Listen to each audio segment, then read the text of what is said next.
criminal millionaire marries an ugly beggar for a bet, but what he discovers on the wedding shocks him. Hey there, I'm Alex, your guide through today's extraordinary tale on Hearts of Crime. What you're about to witness is a story of passion and danger that will keep you on the edge of your seat. Trust me, when I say the twist at the end will leave you absolutely speechless. If you enjoy these forbidden love stories, please hit that like button and drop a comment below sharing your thoughts. Make sure to subscribe and turn on notifications so you never miss our daily uploads of these incredible stories. Stay with me until the very end. I promise the conclusion will shock you in ways you can't imagine. So sit back, relax, and enjoy today's episode. Have a wonderful day, and may God bless you and your family. Blood streaked down Connor's face as he stumbled back into his penthouse. Another underground fight, another victory, another night of numbing the emptiness that his wealth couldn't fill. He wiped his split lip with a monogrammed handkerchief worth more than what most people earned in a week. "Mr. Mercer, shall I call the doctor?" Maxwell, his butler, asked with practiced indifference. "I don't bother," Connor replied, pouring himself 3 fingers of whiskey that cost more than a monthly rent in the downtown area. Just another Tuesday night. Connor Mercer had everything money could buy: a global empire of hotels and casinos, a fleet of sports cars, a penthouse overlooking the city, and a reputation that made powerful men tremble. What began as a small gambling operation in his youth had blossomed into Mercer Enterprises, a business with legitimate fronts and shadowy backrooms where the real money flowed. His phone buzzed. A message from Bartholomew Barty Underwood, his closest thing to a friend. The only person who knew all of Connor's secrets and was wealthy enough not to be intimidated by them. "The poker game is still on. The boys are waiting. Don't tell me you were nursing your wounds instead." Connor smiled despite his split lip. The boys were fellow millionaires and billionaires, men who ran the city from their skyscrapers and yacht clubs, men who, like Connor, had grown so accustomed to getting what they wanted that life had lost its flavor. An hour later, Connor sat at a private table in the back room of the Sapphire, a club he secretly owned. Around him were 5 other men, their combined wealth greater than the GDP of many small nations. "Hey, Connor Chess looking rough tonight," said Landon Pierce, tech mogul and notorious womanizer. "Underground fighting again?" asked Howard Grant, real estate tycoon with fingers in every political pie in the city. Connor shrugged, arranging his chips. It was the only place where money doesn't determine the winner. The game progressed as it always did, large sums changing hands with barely a reaction from the players. These men didn't play for money. They played to feel something, anything. "I'm bored," announced Barty after winning his 3rd straight hand. "Let us make things interesting." "What did you have in mind?" asked Malcolm Evans, the oldest of the group, who had inherited his fortune and doubled it through methods no one discussed in polite company. Barty's eyes gleamed with dangerous excitement. "A bet. Not with money, we all have too much of that. But with something that might actually cost us." The other men leaned in, suddenly alert. Connor knew that look. It was the same one they had when they closed ruthless deals or crushed competitors. "What is the bet?" Connor asked, swirling his drink. Barty pointed out the window toward the street below. "See that woman? The one asking for change?" They all looked. Through the tinted windows, they could make out a figure huddled against the building across the street. Her clothes were tattered, her hair hidden under a worn beanie, her face obscured as she kept her head down. "I bet none of you could marry someone like that and stay married for a full year," Barty said with a cruel smile. The table erupted in protests and laughter. "That's disgusting," said Landon. "I have a reputation to maintain." "So my wife would kill me," Howard added, though everyone knew his marriage was one of convenience. "I'm not saying all of you," Barty clarified. "Just one. The first to lose everything tonight. Whoever has the worst hand when we call it quits takes the bet." "And if we refuse?" Malcolm asked. "Then you admit, you're afraid, that there are some things your money can buy, like real courage." Connor studied the woman across the street. Even from this distance, he could see how people gave her a wide berth as they passed, the ultimate outsider, in a world that valued appearance above all else. "What is the prize?" Connor asked, eyes still on the figure. 10 million from each of us, Barty said. Tax-free, off the books. That is pocket change, and Howard scoffed. It is not about the money, Barty replied. It is about proving you can do it. That you are not so trapped in your golden cage that you have forgotten how to take real risks. Connor felt something stir inside him, a feeling he hadn't experienced in years. Curiosity, challenge, the possibility of something unpredictable entering his meticulously controlled life. "I'm in," he said, surprising even himself. The game took on a new intensity. For the first time in years, there were actual stakes. Connor found himself playing recklessly, a part of him wanting to lose, to take on this absurd challenge that might break the monotony of his existence. 3 hours later, as dawn approached, Connor stared at his cards in disbelief. 2 pair, 8s and 3s, the worst hand at the table. "Well, well," Barty said, not bothering to hide his satisfaction. "Looks like Connor E.S. getting married." The others laughed, relieved to have escaped the bet themselves. "Rules are simple," Barty continued. "You have 1 week to convince her to marry you. No telling her about the bet. You have to live together, no separate arrangements, and you have to appear as a legitimate couple in public." "This is insane," Connor muttered. "Are you backing out?" Barty challenged. Connor looked again at the woman across the street. She had remained there all night, occasionally approaching passers-by who mostly ignored her. What would it be like to bring someone from that world into his? "No," he said firmly. "I'll do it." The next morning, freshly showered and dressed casually to appear less intimidating, Connor approached the woman. She was in the same spot, a small cup in front of her with a few coins inside. "Excuse me," he said. She looked up, and Connor felt a shock run through him.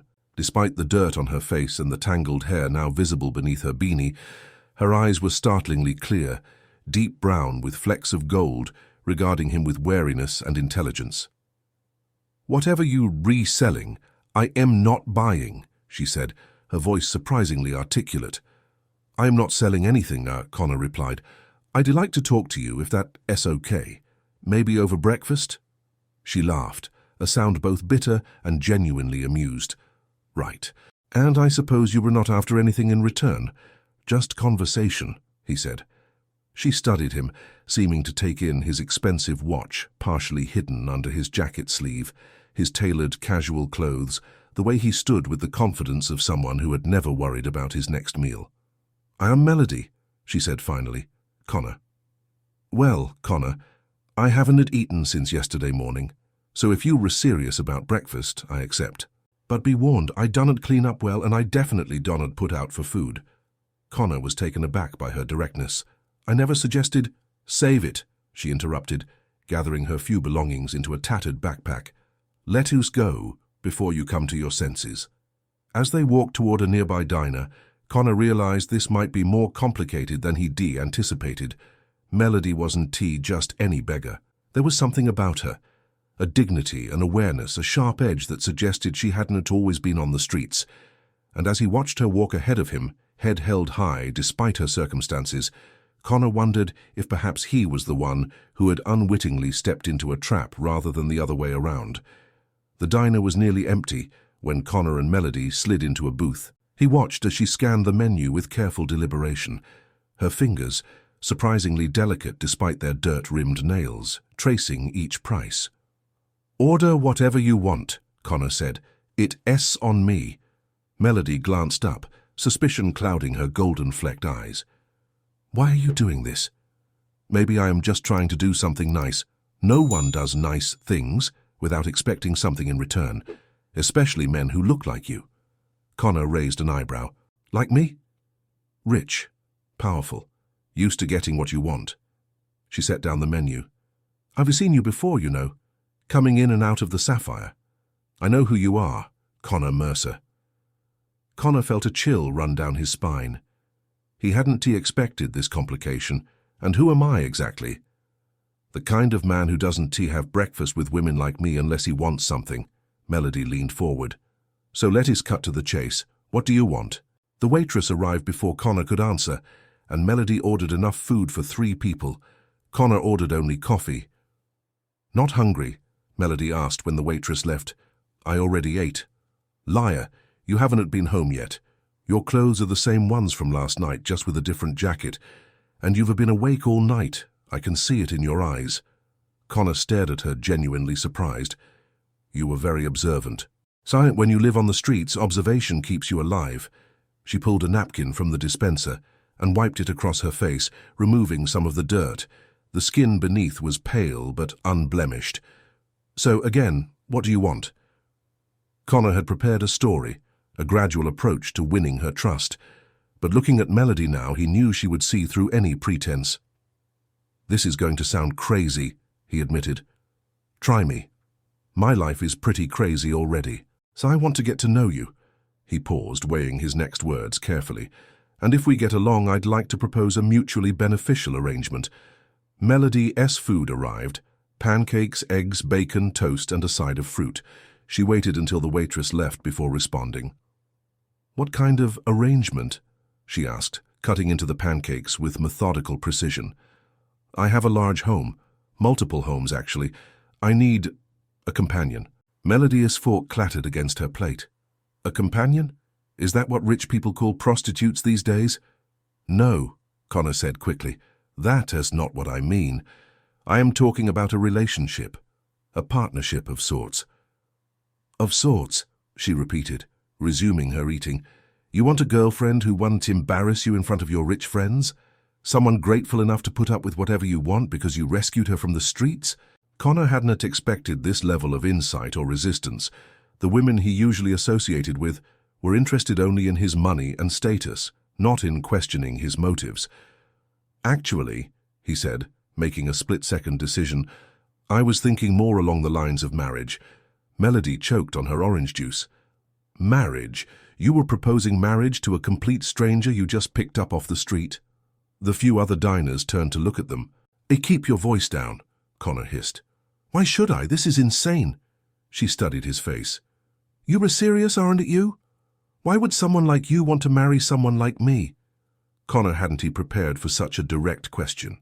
He needed to offer her something believable, something that would explain his bizarre proposal without revealing the bet. "Tax purposes," he said finally. Melody burst out laughing. "Tax purposes? You expect me to believe that? It's complicated. My business, and there are certain advantages to being married, and I don't have time for dating." "So you thought you'd just pick up a desperate woman who would be grateful for the opportunity?" Her voice was cold now, her earlier amusement gone. "Thanks for breakfast, but I'll pass." She stood to leave, but Connor caught her wrist. "Wait, please." Melody looked pointedly at his hand until he released her. "5 minutes," she said, sitting back down. "You have 5 minutes to convince me why I should even consider this insanity." Connor took a deep breath. "I'll be completely honest with you. That would be a refreshing change. My life looks perfect from the outside. I have more money than I could spend in several lifetimes. I have power, influence, respect. But it is all empty." He was surprised to find he meant these words. "I go through the motions. I make more money. I win more power. And for what? I'm surrounded by people who want something from me. Women who care about my bank account, not me." "And you think I am different? I literally asked you for money on the street." "Yes, but you were honest about it. And you were challenging me, questioning me. When is the last time anyone did that to me?" He shook his head. "I'm not explaining this well." "I know you were not," Melody agreed, but her tone had softened slightly. "Here is the deal," Connor continued. "Marry me, live in my home for 1 year. In return, I'll give you $1 million when the year is up, whether you stay married to me or not. You'll want for nothing during that time, clothes, food, travel, whatever you desire." Melody's eyes widened. $1 million? For a year of my life? Yes, and I promise you, I'll be treated with respect. We'll have separate bedrooms. There are no physical expectations. Why me? Why not some aspiring model or actress who would jump at this chance? Connor struggled to formulate an answer that wouldn't to give away the bet. "Because you were real," he said finally. "You haven't been polished and primped and trained to please men like me. You see through the facade. That's refreshing." Melody finished her pancakes in silence, considering his words. Connor could almost see the calculations happening behind her eyes. "Show me," she said finally. "Show you what?" "Your home, where I would be living. I want to see it before I decide." An hour later, Connor's private elevator opened directly into his penthouse. Melody stepped out cautiously, taking in the floor-to-ceiling windows with their panoramic city views, the minimal yet obviously expensive furnishings, the original artwork on the walls. "Mr. Mercer," Maxwell greeted them, his expression betraying only the slightest surprise at Melody Eyre's appearance. "Will your guest be staying for lunch?" Connor glanced at Melody, who was running her fingers along a marble countertop. "Yes, and Maxwell, this is Melody. She may be staying with us for a while." "Very good, sir. I'll prepare the blue guest suite." After Maxwell departed, Melody turned to Connor. "You have a butler?" "Of course you have a butler." "So he prefers personal assistant," Connor said. "Does he live here too?" "No, he has his own apartment a few floors down." Melody wandered through the penthouse, examining everything with open curiosity. In the massive living room, she paused before a simple black-and-white photograph hanging on the wall. "This is beautiful," she said. "The light, the composition. Is it a Leibowitz?" Connor stared at her. "Yes. How did you know that?" Melody shrugged. "Just a lucky guess." But Connor wasn't convinced. Her knowledge of photography was another puzzle piece that didn't fit with the street beggar image. "Would you like to see where you stay?" he asked. The blue guest suite was larger than most apartments, with its own sitting area, bathroom and balcony. Melody moved through it silently, touching the silk bedspread, the plush carpet, the marble bathroom counters. "It's like a fancy hotel," she said finally. "Is that good or bad? It's impersonal, beautiful but soulless." Connor frowned. No one had ever described his home that way, but he realized she was right. Despite all the money he'd spent on interior designers, the penthouse lacked warmth. "You could redecorate," he offered, "if you decided to stay." Melody turned to him, arms crossed. "Why should I trust you? For all I know, you could be some kind of psychopath who preys on vulnerable women." "You don't need to trust me," Connor replied. "You just need to decide if the risk is worth the reward. $1 million for 1 year of your life." "And there are no physical expectations? You swear?" "None," Connor confirmed. "This would be a business arrangement, nothing more." Melody walked to the window, gazing out at the city spread below them. "When would this year start?" "As soon as possible. Today even." She turned back to him, her expression unreadable. "I need to get something first, something I left behind." "Where?" "The shelter where I've been staying sometimes. I have a bag there." "I'll have someone get it for you." Melody shook her head. "No, I need to go myself. There are people I need to say goodbye to." Connor hesitated, suspecting she might simply disappear. "I'll drive you." "Fine, but I go in alone." 2 hours later, they pulled up in front of a run-down building in one of the city's poorest neighborhoods. Connor's Aston Martin looked obscenely out of place. "Wait here," Melody instructed. "I won to belong." Connor watched as she entered the building, wondering if he'd ever see her again. The rational part of his brain hoped she wouldn't to return. This whole plan was madness. But another part, a part he barely recognized, hoped she would. 30 minutes passed. Connor was about to give up when the shelter door opened and Melody emerged. She changed clothes, now wearing clean, if worn, jeans and a simple blue sweater. Her face was clean, her hair, which he now saw was a rich chestnut brown, pulled back in a simple ponytail. She carried a small backpack and what looked like a camera case. She slid into the passenger seat without a word. "You came back," Connor said, unable to keep the surprise from his voice. $1 million is $1 million, as she replied, "and I've spent nights in worse places than your penthouse." "So you'll do it? You will marry me?" Melody fastened her seatbelt. "Yes, but I have conditions." "Name them."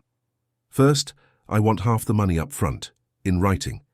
A contract that says I get $500,000 no matter what, even if I leave tomorrow." Connor nodded. "My lawyers can draw that up today." "Second, I want to know why you really chose me. The tax story is bullshit and we both know it." Connor hesitated. I can tell you that not yet. Then I want your word that you'll tell me before the year is up. You have it, he promised. Third, I want to work. Work? You don't need to. I didn't say I needed to. I said I want to. I am a photographer. Or I was before. She gestured vaguely. I want access to equipment, a space to work. Connor was genuinely startled. You be a photographer? Was, she repeated. Do we have a deal? Yes, Connor said, still processing this new information. But I have conditions too. Of course you do. You will need to attend social functions with me. Act like a real wife. No one can know about our arrangement. I am not stupid, Connor. I know how to play a role. And you'll need new clothes, a makeover. My world has certain expectations. Melody gave him a sardonic smile. Don't worry. I clean up well when properly motivated. As Connor drove them back to his penthouse, he couldn't shake the feeling that there was much more to Melody than met the eye. Her knowledge of photography, her articulate speech, her confidence despite her circumstances, none of it added up to the simple narrative of a woman down on her luck. He had entered into this arrangement thinking he was rescuing a desperate beggar. Now he wondered if he was the one who had been caught in a trap. 3 days later, Connor stood in his living room drinking whiskey and waiting for Melody to emerge from the bedroom, where a team of stylists had been working on her for hours. Barty and the others were coming for dinner, their first test as a couple. Sir, Maxwell announced from the doorway, Miss Melody is ready. Connor turned, and his glass nearly slipped from his fingers. The woman who entered the room was a revelation. Melody's chestnut hair now fell in soft waves around her shoulders, highlighting cheekbones that could cut glass. Her simple black dress, modest yet elegant, accentuated a figure that had been hidden beneath layers of street clothes. But it was her eyes that captured him, still that same intelligent gold-flecked brown, but now enhanced with subtle makeup, challenging him to see the real her beneath the transformation. Well? She asked, a hint of nervousness in her voice. Will I pass inspection with your friends? Connor realized he was staring. You look incredible. A slight blush colored her cheeks. The stylists did good work. It is not the stylists, he said before he could stop himself. It is you. Melody looked away, uncomfortable with the compliment. Your lawyer brought the contract. I signed it. Good. That is good. Connor struggled to regain his composure. There is something else we need to discuss before they arrive. What is that? Our story, how we met. Melody settled onto the sofa, careful in her new dress. Not the truth, I assume. Definitely not. Connor sat beside her, keeping a respectful distance. I thought we could say we met at a charity photography exhibition. You were one of the featured artists. That's, actually not terrible, Melody admitted. Yes, it incorporates a real part of my background, which makes it easier to maintain the lie. Exactly. And it explains why no one in my circle has met you before.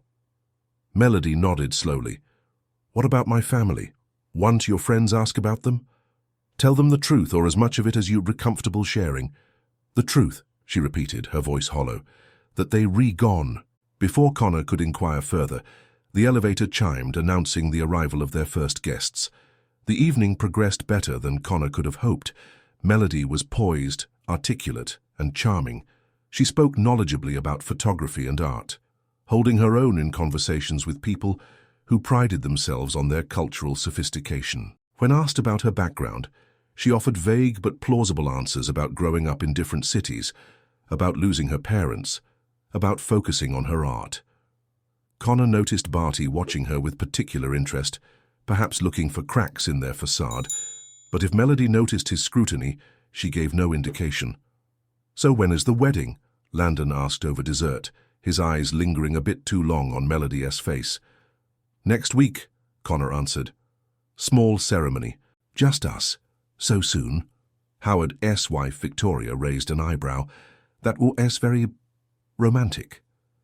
When you know, Melody said, reaching for Connor's hand with natural ease. Her skin was warm against his, her touch light but confident. Why wait? Later, after their guests had departed, Connor found Melody on the balcony, staring out at the city lights. She kicked off her high heels, and with her bare feet and slightly mussed hair, she looked vulnerable for the first time since he met her. "You were amazing tonight," he said, joining her at the railing. "They never suspected a thing. I told you I could play a role." She didn't look at him. "Your friend Barty doesn't like me." "Barty doesn't like anyone. Don't take it personally." "No, it is different. He was watching me like he was trying to figure something out." Connor tensed. "Did Barty suspect they weren't really in love? What did he say to you?" "He asked how we really met. When I told him about the photography exhibition, he said he didn't remember any such event in the city recently." "What did you tell him?" "That it wasn't a recent, and it wasn't TE in this city. I said we'd been keeping in touch for months before I moved here to be with you," and she turned to face him. It seemed plausible enough, but he was suspicious. Connor made a mental note to warn Barty off. The bet would be meaningless if his friends sabotaged it. "Don't worry about Barty." Melody nodded, though she didn't look convinced. "The wedding is really next week." "Yes, is that a problem?" "No, it is fine, just moving quickly." She hesitated. "There is something I should tell you." "What is that?" "My name isn't really Melody." Connor stared at her. "What?" "Melody is my middle name. My full name is Elizabeth Melody James." She looked away. "I thought you should know before we get married." "Elizabeth." Connor tested the name. "It suits you. Is there anything else I should know about Elizabeth Melody James?" She offered him a sad smile. "Probably. But that's enough truth for one night, don't you think?"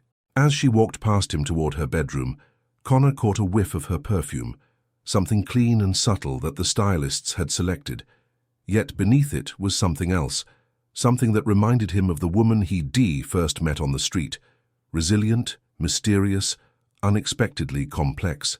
For the first time since the bet was made, Connor wondered what he had really gotten himself into, and whether the woman now preparing to become his wife was playing a much deeper game than he had anticipated. The wedding was a simple affair at City Hall, with Maxwell serving as witness. Connor had offered a lavish ceremony, but Elizabeth, as he now thought of her, had declined. "Let us not pretend this is something it is not," she said. Connor found himself strangely disappointed by her pragmatism, though he couldn't explain why. After the brief ceremony, they returned to the penthouse, where Maxwell had prepared a small celebration dinner. "Congratulations, Mr. and Mrs. Mercer," he said, pouring champagne.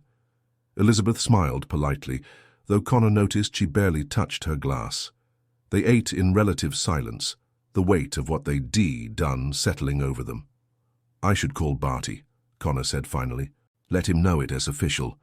Elizabeth set down her fork. "He was the reason, isn't he? Barty, this is all because of him."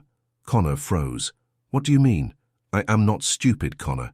Her eyes bored into his. "The way he watches me, the way he asked about our relationship. This whole marriage was his idea somehow."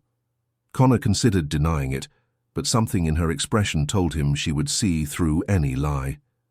"Yes," he admitted. "It was his idea." "To tell me the truth, all of it." Connor drained his champagne. "It was a bet. I lost a poker game and the price was marrying someone from the streets. For 1 year. Elizabeth didn't flinch, didn't cry, didn't storm out as he had half expected. "How much? How much what? How much did you bet? How much am I worth to you and your friends?" 10 million from each of them. 50 million total. Elizabeth laughed, but there was no humor in it. "And you offered me 1 million. Quite the profit margin." "The money wasn't the point," Connor insisted. "It was about the challenge. The challenge of tricking a desperate woman into marriage. How sporting of you. I never lied about the arrangement. 1 year, $1 million. No, you just admitted the fact that I am a pawn in some sick game between bored rich men." Elizabeth stood, her napkin falling to the floor. "I need some air." Connor watched her walk out onto the balcony, her shoulders rigid with anger. He gave her a few minutes before following. "I'm sorry," he said, standing beside her. "I should have told you." "Would you have? Eventually?" "I promised I would, and I keep my promises." Elizabeth turned to face him, her expression softening slightly. "At least there is that." She sighed. "I suppose I can to really claim the moral high ground here. I agreed to marry a stranger for money. If it helps, I think Barty expected me to fail, to be unable to convince anyone to marry me under these circumstances. Then he underestimated your charm. A small smile played at her lips. Or my desperation. Connor wanted to tell her she didn't seem desperate, that she seemed more composed and dignified than any woman he'd ever met, but he held his tongue. "So what now?" she asked. "Now we convince them it is real, at least for a year. And then? And then you take your $1 million and do whatever you want." Elizabeth nodded slowly. "A year of pretending, I can do that."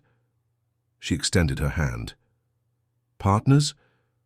Connor took her hand, noting the simple gold band now encircling her finger. "Partners."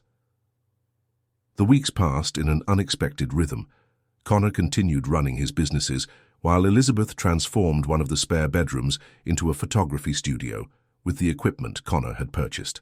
They settled into a routine that was more comfortable than Connor had anticipated. By unspoken agreement, they kept their distance from each other, meeting for breakfast and sometimes dinner, attending social functions together, but otherwise living separate lives under the same roof. Elizabeth was unfailingly polite, perfectly poised when they were in public, but maintained an emotional reserve that Connor found increasingly frustrating. He learned little about her past, despite his subtle questioning. She spoke vaguely of a childhood with loving but strict parents, of studying photography, of traveling, but the gap between that life and the woman he found on the street remained a mystery. A month after their wedding, Connor returned home early from a business trip to find Elizabeth in the living room with a visitor, a young man with similar chestnut hair and the same intelligent eyes. "Connor," Elizabeth said, startled by his appearance. "This is my brother, Nathan." Nathan stood, extending his hand. "Nice to meet you. Ellie S. told me all about you." Connor shook his hand, noting the casual attire that, while not as rough as what Elizabeth had worn when they met, was certainly not expensive. "Funny she hasn't mentioned you." An uncomfortable silence fell. "I was just leaving," Nathan said, giving his sister a meaningful look. "Think about what I said." After he left, Connor turned to Elizabeth. "Ellie? Childhood nickname." She busied herself straightening magazines on the coffee table. "You didn't tell me you had a brother." "You didn't ask. I've asked about your family several times. You said they were gone. I said my parents were gone. They are." Her tone made it clear the subject was closed. Connor let it drop, but the incident left him unsettled. What else didn't he know about his wife? 2 months later, they were attending a gallery opening, a charity event showcasing emerging photographers. Connor had suggested it, thinking Elizabeth might enjoy being in that world again. He hadn't expected her reaction when they arrived. "We need to leave," she whispered urgently, gripping his arm as they entered the main gallery space. "We just got here," Connor replied, confused. "What's wrong?" "Please, Connor, I can't be here." Before he could respond, a woman's voice called out, "Elizabeth! Elizabeth James! Oh my God, it is you!" Connor felt Elizabeth's fingers dig into his arm as a fashionably dressed woman in her 50s approached them, her face alight with recognition. "Professor Winters," Elizabeth acknowledged, her voice strained.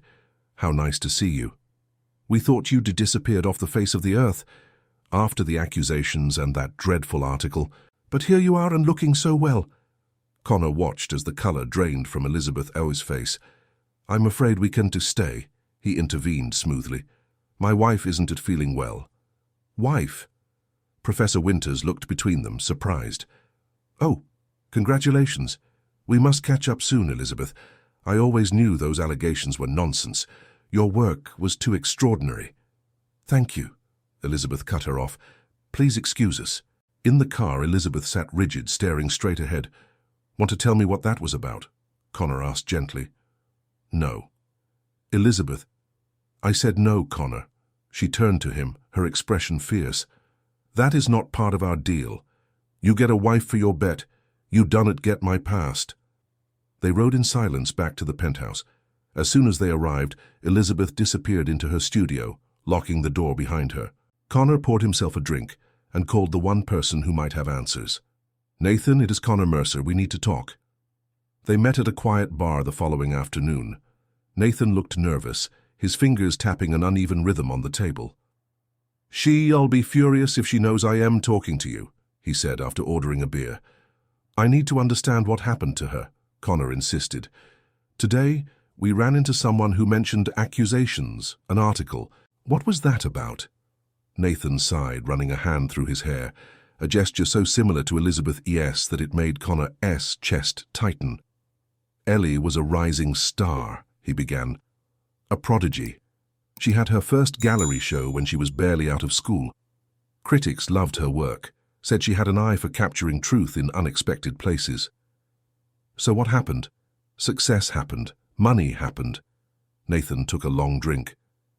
"She got famous fast. Started doing fashion shoots, celebrity portraits, made a lot of money." He paused. "Then she did a photo shoot with Julian Reynolds." Connor recognized the name, a movie star with a reputation for volatile behavior. "And he didn't like the photos, said they made him look old, washed up. When Ellie refused to alter them, he got angry, claimed she'd acted unprofessionally during the shoot, made advances. It was all lies, but the press ran with it. So couldn't she fight it? Sue for defamation?" Nathan laughed bitterly. "With what money?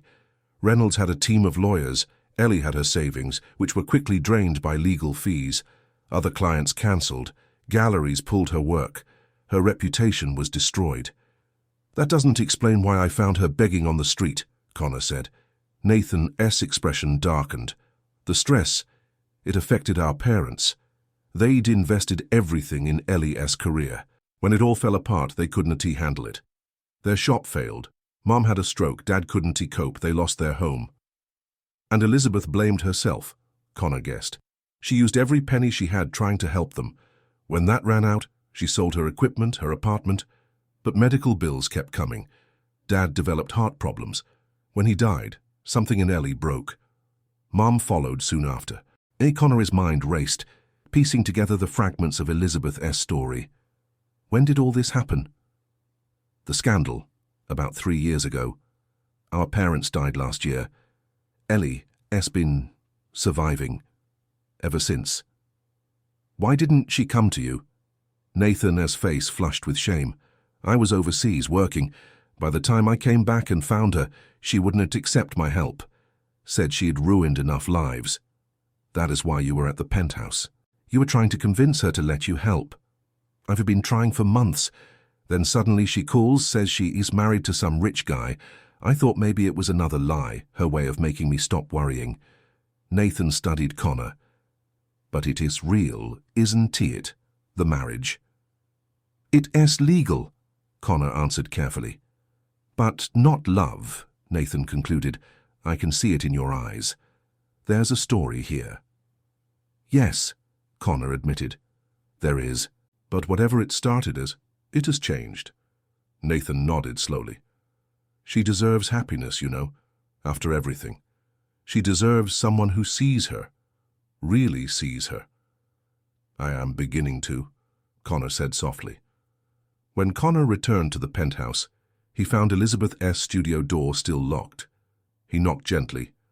"Go away, Connor. We need to talk." "No, we don't. Our arrangement doesn't require heart-to-hearts." I met with Nathan. There was a long silence, then the sound of the lock turning. Elizabeth opened the door, her eyes red-rimmed. "You had no right." "I am your husband. On paper. I know about Julian Reynolds, about your parents." Elizabeth's composure cracked. "You know nothing. I know you sacrificed everything for your family.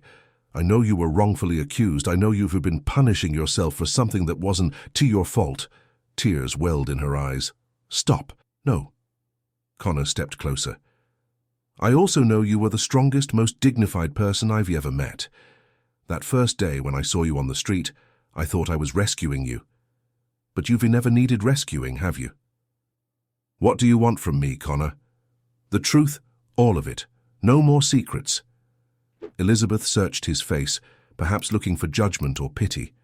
Finding neither, she nodded slowly. "Come in," she said, opening the door wider. Her studio was a revelation. The walls were covered with photographs, Stunning black and white images of city life. People caught in unguarded moments of joy, grief, contemplation, and among them, Connor was startled to see images of himself. There he was at his desk, brow furrowed in concentration. There he was laughing with Maxwell. There he was on the balcony, looking out at the city with an expression of such loneliness that it made his chest ache. "You've been photographing me," he said, stunned. "It has what I do, capture truth." Elizabeth moved to a desk in the corner, opened a drawer, and withdrew a thick folder. "You wanted the truth. Here it is." Inside were newspaper clippings, legal documents, letters. The story of her rise and fall meticulously preserved. As Connor read, Elizabeth spoke, filling in the gaps. How she discovered photography as a child. How her parents had sacrificed to support her talent. The brief, brilliant success. The devastating allegations. The desperate struggle to save her parents. The months on the street after they died, when she had given up on herself. "The day you approached me," she said, "I had decided it would be my last day begging. I was going to swallow my pride and go to Nathan. Then you appeared with your impossible offer." "Why did you accept?" Elizabeth gestured to the photographs on the walls. "Because I recognized something in you, something familiar." "What?" "Emptiness. The same emptiness I felt. Two hollow people going through the motions." She touched one of the photos of him. "I thought maybe... I don't know what I thought." Connor looked again at the images of himself, seeing what she saw, a man surrounded by wealth and power, yet profoundly alone. "The $1 million," he said suddenly. "It was never for you, was it?" Elizabeth shook her head. "Nathan Eek's wife is pregnant. They were struggling. I was going to give it to them." A laugh escaped Connor, surprising them both. "All this time I thought I was saving you. And I thought I was using you," Elizabeth admitted. "I guess we were both wrong." Something shifted between them in that moment, a wall crumbling, a truth acknowledged. "The bet," Connor said. "I need to tell you something about it. There is more. I could have won that poker game. I had a better hand than I played." He met her eyes. "I threw the game. I wanted to lose." "Why would you do that?" "Because I was bored, empty, as you said." Connor moved closer to her. "But I am not bored anymore." Elizabeth stepped back. "Connor, Don T. This isn't T real. It can T be." "Why not?" "Because we re-damaged people making bad decisions. Or maybe we re-two people who found each other when we needed to." Before she could respond, the penthouse elevator chimed. Connor checked his watch. That would be Barty. He has been checking in regularly on our progress. Elizabeth nodded, composing herself. "I should freshen up." Connor caught her hand. "This conversation isn't tea over." When Barty arrived, he found them in the living room, the picture of domestic harmony, but his expression wasn't at the smug amusement Connor expected. "We need to talk," Barty said tersely. "Privately. Whatever you have to say, you can say it in front of my wife," Connor replied. Barty's jaw tightened. "Fine, your wife isn't T who she claims to be." Elizabeth tensed beside Connor. "Explain," Connor demanded. Barty pulled out his phone, showing them a digital version of a magazine. On the cover was a younger Elizabeth, strikingly beautiful, with the headline, "Elizabeth James, Photography, S Rising Star." Your beggar wife is actually Elizabeth James, or was before she disappeared after a scandal with Julian Reynolds. Connor felt Elizabeth E's hand slip into his. "We know who she is, Barty." Barty looked between them, confused. "You knew? That she was a professional photographer? That she comes from a middle-class family, not the streets?" "I know everything about my wife," Connor said firmly, "and our marriage is perfectly legitimate. But the bet is fulfilled. I married a woman I met on the street as required. The fact that she has a past doesn't change that." Barty's face flushed with anger. "This is cheating. The others want to stand for it." "Actually," Connor said, standing, "I don't care what they think, and I don't care about the money." "What are you saying?" "I am saying the bet is off. I am not playing anymore." Barty stared at him in disbelief. "You can just..." "I can, and I am." Connor guided him toward the elevator. "Now if you'll excuse us, my wife and I have plans." After Barty East's departure, Elizabeth turned to Connor, her expression a mixture of confusion and hope. "You just walked away from $50 million. I have enough money." "But the bet, your friends." "They were never really friends." Connor moved closer to her. "And the bet gave me something far more valuable than money." "What is that?" "You." Elizabeth shook her head. "Connor, you don't have me." "Not really. I could, though, if you wanted it too." "How can you say that after how we started, after my deception?" "Was it deception? You were on that street. You were asking for money. The fact that there is more to your story doesn't change that." He took her hands in his. "We've both been hiding, Elizabeth. You behind your fall from grace, me behind my money and power. Maybe it is time we both stopped hiding." Elizabeth looked down at their joined hands. "What are you proposing? That we actually try to make this marriage real? Yes, that is insane. So was marrying a stranger for a bet. So was accepting a marriage proposal from a man you just met." Connor smiled. "We seem to excel at insanity." A small laugh escaped her. "We do, don't we?" "Give me a year," Connor said. "A real year. Not as a business arrangement, but as a chance. For both of us." Elizabeth studied his face, searching for sincerity. "And if it doesn't work? Then you still get your $1 million and we part as friends." "And if it does work?" Connor's smile widened. "Then we have beaten the most impossible odds. My reputation can be rebuilt. I have resources, connections. If you want to return to photography professionally, I'll support you. People will talk. They'll say I trapped you or that you bought me. Let them talk. We'll know the truth." Elizabeth was quiet for a long moment, weighing his words. Finally, she reached up and touched his face, a gesture of such tenderness that Connor's breath caught. "1 year," she agreed softly. "A real year." In the months that followed, they rebuilt themselves together. Connor used his influence to arrange a small show of Elizabeth's new work, powerful street photography that told stories of resilience and dignity. Though some critics muttered about her past, the quality of her work silenced most doubters. With Elizabeth's guidance, Connor began divesting from some of his more questionable business ventures, focusing instead on legitimate enterprises and, increasingly, philanthropy. Together they established a foundation to support the homeless and struggling artists, a bridge between their two worlds. They moved out of the penthouse, too soulless they both agreed, and into a light-filled loft that Elizabeth transformed into a real home.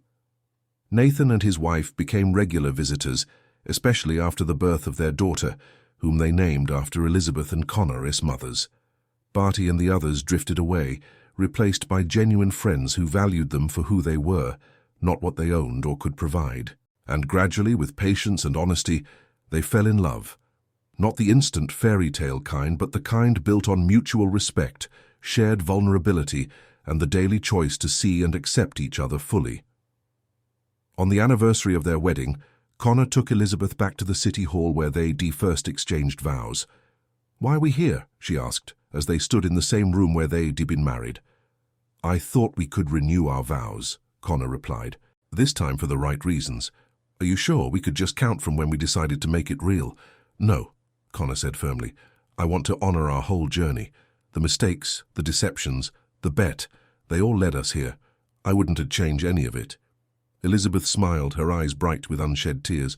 "Neither would I." As they spoke their new vows, written by them for them, honest and imperfect, Connor reflected on the strange path that had brought them together. A cruel bet, a desperate woman, two broken people pretending to be something they weren't. Yet somehow in the pretending they had found something real. In the midst of all the lies and half-truths, they had discovered an unexpected truth, that sometimes the most authentic connections come from acknowledging our brokenness, from allowing ourselves to be truly seen. "I love you," Elizabeth whispered, as they sealed their renewed vows with a kiss. "I love you too," Connor replied, knowing with absolute certainty that the bet he'd made on that fateful night had been the best loss of his life. They walked out into the sunlight hand in hand, no longer the millionaire and the beggar, no longer playing roles or hiding behind facades. Just Connor and Elizabeth, two once hollow people who had found in each other the possibility of wholeness, And in the end, that was worth more than any bet, more than any fortune, more than any carefully constructed image or reputation. It was simply everything. Wow, I told you that ending would be unexpected. If you enjoyed this story, please give this video a thumbs up and share your reactions in the comments. Don't forget to subscribe to Hearts of Crime for more captivating stories, just like this one every single day. Click on the video appearing on your screen right now for another incredible tale of love in the criminal underworld. Thank you for watching until the end. May God bless you and your family, and I'll see you in the next video.